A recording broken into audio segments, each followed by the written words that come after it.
Nunca morei em outra cidade, sou de Foz, sempre fui de Foz. E minha história, eu sou engenheira civil, advogada, eu sempre quis advogar. E o meu pai, ele é um engenheiro muito conceituado na cidade. E ele, por eu ser a filha mais velha, ele queria muito que eu fosse engenheira civil. E aí a gente ficou naquele pé de guerra, eu quero direito, quero engenharia, quero direito, faz engenharia. E aí a gente entrou no consenso de eu ser advogada de obras. Então eu acabei fazendo as duas faculdades ao mesmo tempo. Fiz uma... Ao mesmo tempo você fazia?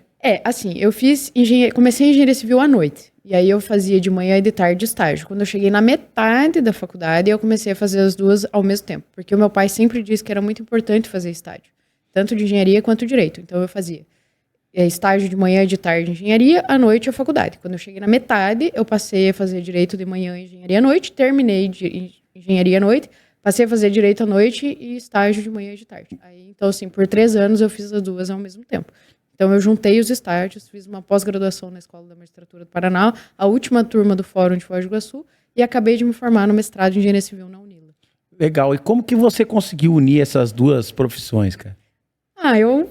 Vai falando aí que eu vou só falando outra coisa. Vai lá. Consegui porque era o meu sonho, né? Eu gostava muito, sempre gostei muito do direito. Então, na engenharia, que eu tinha uma certa dificuldade porque era algo que eu não queria fazer, eu acabei me apaixonando porque eu tinha ali o meu pai como espelho, como apoio. Então, eu gostei muito, sempre aprendi a aplicar a construção civil no direito e o direito na construção civil. Então, foi tranquilo para mim.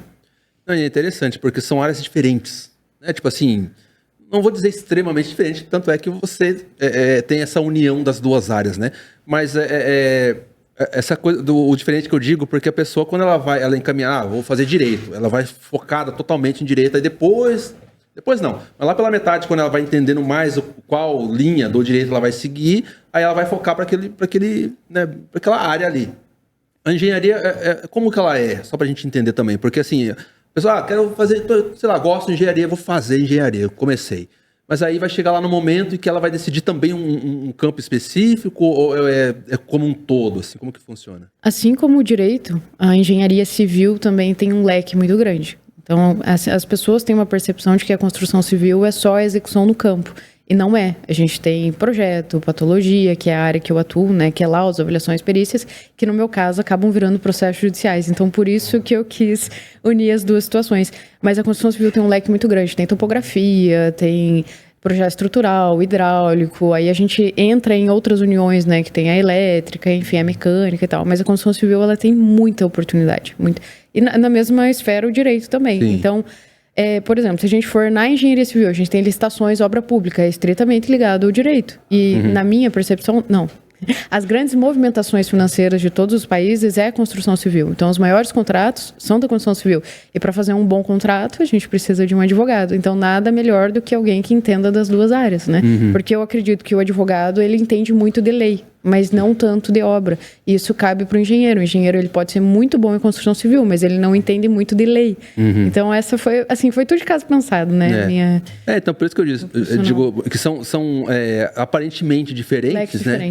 De extremos diferentes, mas na verdade não, né? São muito próximas, né? Tem um nicho ali que tem tudo a ver, mas de fato uma é mais a questão lógica, racional, o direito puxa mais para a questão humanista e tudo, enfim. Mas tem um nicho ali que se conversa muito bem. E nos primeiros momentos, assim, quando você começou já a fazer as duas coisas, como que você conseguiu, de alguma maneira, assim, na hora que você encontrou um trabalho para você falar, cara, isso aqui é direito, isso é engenharia, e conseguir executar essas coisas assim distintamente, mas num objetivo final só? Magno, não foi um encontro, foi tudo de caso pensado, né? O meu pai, ele, por ser, assim, meu pai já teve construtora, sempre foi da engenharia civil, meu pai fez faculdade com 15 anos, a federal. Então, caramba, assim, cara!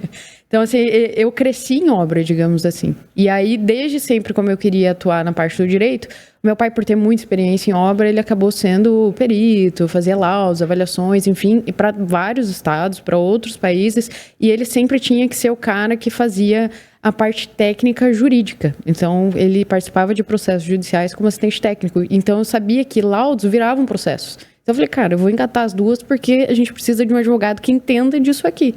E aí foi o que eu fui me especializando na faculdade, sempre puxando o que tinha a ver com obra pública, licitação, processo judicial que envolvia construção civil, e na engenharia me aprofundando mais em patologia, que iam virar processos judiciais, né? Tipo, esse era o meu pensamento. Sim, e isso, na verdade, ele contribui pro objetivo final da obra, né? Que a gente percebe que hoje tem muitas obras acontecendo em Foz, muitas obras privadas e tudo mais. Aí isso também é parte da engenharia com direito, melhora um pouco na parte do plano diretor também, daquilo que vai ser o seu objetivo no final de uma construção. Isso contribui também, né? Tudo. A obra pública, ela tem o mesmo segmento de uma obra privada. Então, por exemplo, aí a gente entra no direito, né? A gente pega a parte de contrato, direito civil. A gente pega o Código de Defesa do Consumidor, que é entregar o produto, que é ter ali as especificações de como utilizar aquilo. Quando você compra um celular, ele vem um manual de uso. Você compra um carro, vem um manual. A obra é a mesma coisa. E aqui as pessoas têm uma deficiência de entregar essa documentação necessária e obrigatória por lei. Então, essa é a parte que também entra, e eu não sei como é aplicado em obra pública aqui, mas eu quero trazer toda essa experiência jurídica para o desafio aí que eu vou enfrentar. Que massa. E é uma coisa nova, assim, no sentido de que nem você está entrando agora, né, para essa gestão nesse campo, mas imagino que já é uma prática, digamos, que já tem em várias outras cidades, outros lugares, não é? O que você disse? Essa parte de um profissional, direito e engenharia nessa área da gestão. Honestamente, eu não conhecia. Eu sei que em Foz tem um engenheiro advogado, mas eu não conhecia. Eu não sei, parece que ele atua só com direito hoje. Não conheci. Eu sei que em outras cidades existem escritórios específicos de direito da construção civil. Aí eu não sei te dizer se são profissionais com as duas formações. Mas eu não conheço. Eu sei que, obviamente, em qualquer secretaria de obras tem um jurídico. Sim. E isso sim. É porque é uma... Assim, não sei, do lado de cá, a gente não é dessa área, né? É novidade.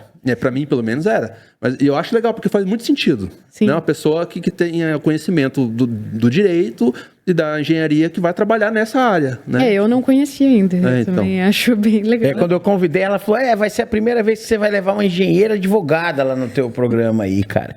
Não, mas isso é interessante, cara. A gente percebe que aquilo que eu tinha te falado, hoje tem muitas obras, muitas coisas acontecendo. E você já sabendo da parte jurídica, porque assim... Eu não entendo nada dessa parada, mas a gente percebe que, por exemplo, você passa numa construção hoje, sempre tem a numeração o Cresce, né? CREA, né? Então tem essa numeração lá. Você também faz essa parte conhece dessa parte desse registro do início de obra? O CREA ele funciona assim. O CREA é o Conselho Regional de Engenharia e Agronomia do país, né? A gente tem o CREA Paraná, todos os CREAs estaduais. Sim. Então, o CREA, aquele número que você vê em uma placa, é o engenheiro responsável pela obra. A gente também tem o CAL. O CAL daí já é o Conselho de Arquitetura e Urbanismo, que também tem, igual o advogado. O advogado tem o OAB, é a mesma coisa. Quem é o responsável por aquela obra? Como funciona no poder público? Eu, como secretária de obras, provavelmente vou emitir uma RT. RT é a anotação de responsabilidade técnica. Então, assim, o Magno engenheiro, ele tem o CREA dele e ele tem a RT daquela obra. Ele é o responsável.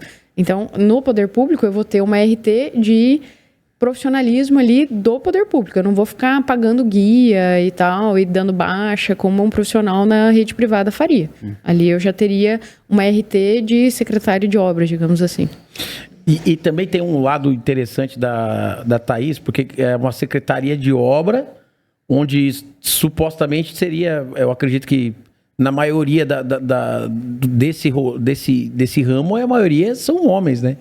Na questão de obras ou não, como que é? Secretária de obras da cidade. E como que você, ainda não falando da secretaria, mas você já, como que é essa tua experiência de frequentar um terreno de obras? Honestamente, eu gosto muito. Eu assim, tive uma criação bem masculina, né? Eu cresci em obra, cresci com meu pai. Então, eu lido bem, assim, com homens. Eu tenho amizade com muitos homens, me dou melhor com os homens porque eu sou muito direta, né? Eu cresci com meu pai, não chora, vai lá e faz. Pega o carro e vai para o Paraguai, se vira na obra. Então, eu cresci assim, então beleza. Até às vezes eu converso com um amigo ou outro, eu vejo que eu tenho que dar um passo para trás, porque às vezes eu tô sendo muito grosseira e não tô percebendo, né? E eu até conversei com alguns diretores do meu escritório, eu falei, comigo é papo reto. Não gostou, fala, não precisa vir, porque eu vou falar manso, porque é mulher, não. Eu gosto que seja claro para todo mundo. Então, eu lido bem porque eu cresci em obra. Então, por isso. Então não tenho grandes dificuldades. E o direito também é um ambiente bem masculino, né? Tem ali bastante homens e tal, mas assim, para mim não é um problema, tá tudo bem. Porque acho que foi a primeira vez assim que falou, pô, uma mulher, cara, né? Nossa secretaria de obra. Muito interessante. Como que foi isso pra você, assim, de você ter que convidado? Muito honrada, cara. Eu falei, poxa, eu realmente não esperava, assim. Fiquei muito feliz e fiquei muito feliz de saber que eu era a primeira, assim, é uma baita responsabilidade, né? Porque eu tô ali representando. Eu conheço muitas mulheres engenheiras, né? Fiz engenharia civil, fiz mestrado em engenharia civil, conheço muita mulher competente na engenharia que eu já vi, assim, eu participei de uma obra na Firmeza lá em Assis Chateaubriand, tinha uma mulher lá, ela mandava, assim, mais de 100. Falava, nossa, cara, eu olhava aquilo e falava, que show, né? E como, às vezes, as mulheres sofrem por estar nesse ambiente e tal, e eu fico chocada quando eu vejo uma mulher que vai lá e bate, entrega o serviço, e é isso que eu quero fazer. Não é o meu sexo que define o meu serviço. Isso é interessante, cara, isso é interessante, até pra que a galera entenda como que vai ser esse processo, né? Porque, às vezes, é a primeira vez que é convidado para uma secretaria de obras em Foz, é uma mulher, mas a gente já conhece você, a gente já tem uma amizade, tipo, né?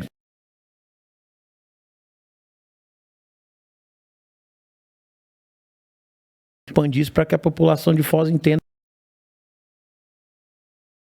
Extremamente competente, né? Obrigada.